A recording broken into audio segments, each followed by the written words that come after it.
Imagine a building so sacred, so mysterious, that it was said to house the very presence of God Himself.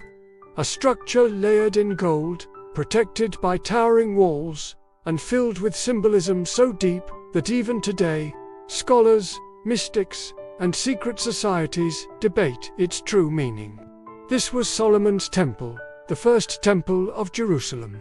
Built nearly 3,000 years ago, destroyed in fire, yet never erased from memory. Why has this ancient building fascinated kings, priests, Freemasons, and dreamers for centuries? And what secrets did its walls once contain?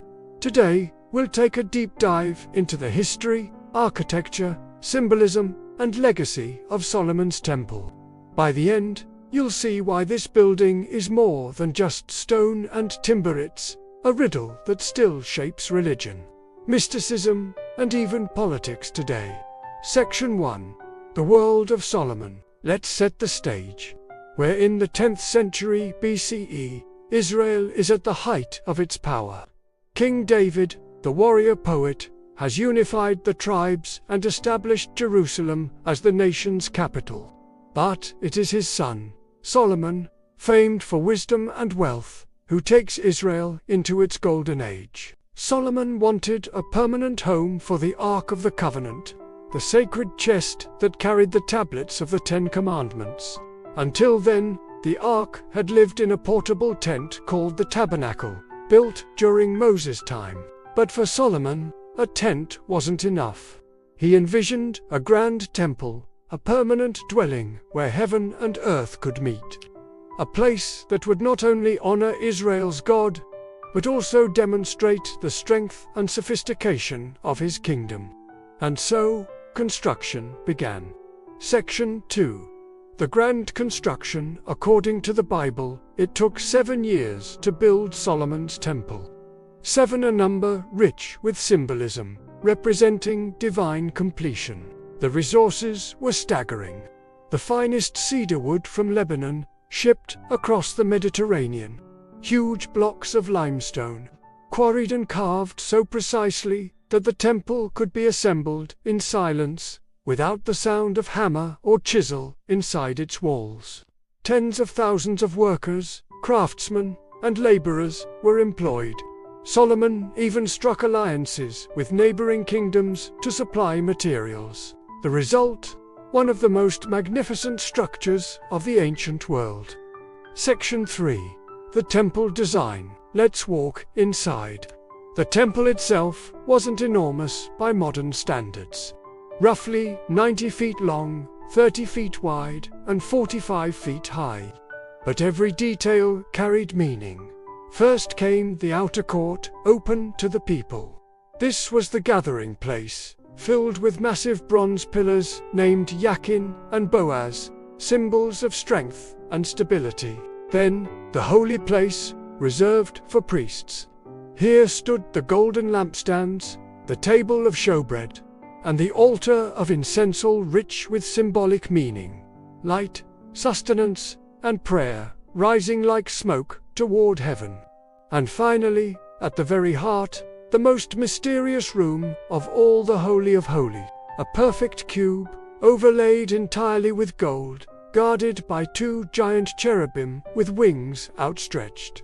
Inside, placed upon the foundation stone, rested the Ark of the Covenant. This was believed to be the very throne of God on earth.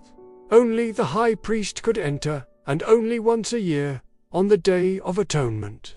Even then, tradition says he entered with a rope tied to his ankle so that if he died in God's presence, his body could be pulled out without anyone else entering. Section 4. Rituals and sacrifice. The temple wasn't just a monument. It was alive with ritual. Daily sacrifices filled the air with smoke. Priests in white garments tended fires, sprinkled blood, and offered incense. Worshippers brought animals, grain, and wine as offerings. It was believed these sacrifices purified the people, restored their relationship with God, and kept the covenant alive. But the real mystery lay in the symbolism. Every ritual, Every object, every number carried layers of meaning. Gold represented divinity. Incense represented prayer. The veil separating the Holy of Holies represented the boundary between humanity and the divine. The temple was a cosmic mapper miniature model of the universe, where God's throne touched the earth. Section 5. Symbolism and mysticism. Now, here's where things get interesting. Mystics and later secret societies, like the Freemasons, saw the temple as more than a building.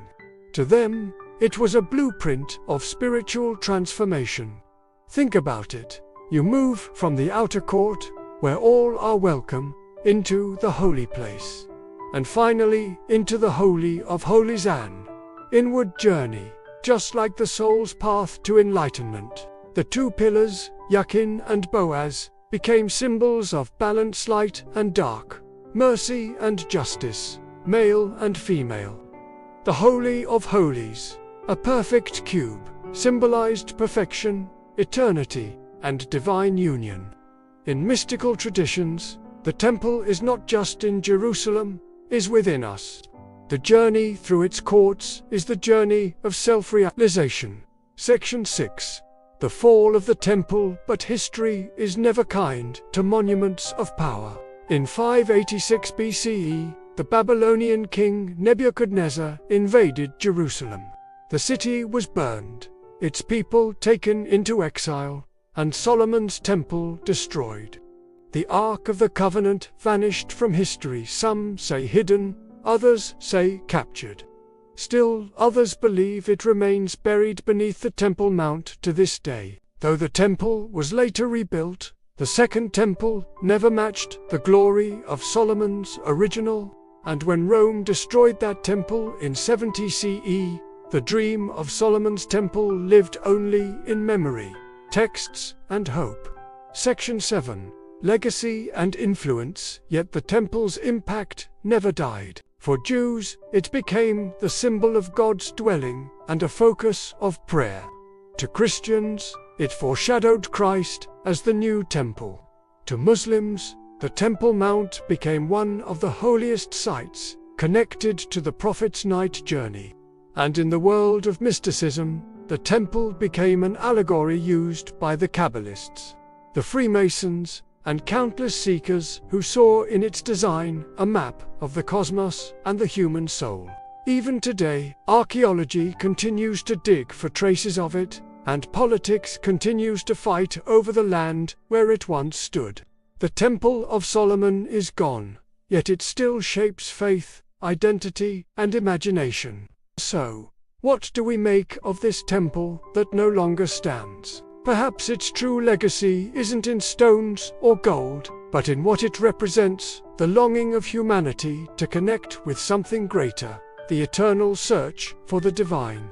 Solomon's temple may have been destroyed, but the idea of it lives in our prayers, in our myths, in our search for meaning.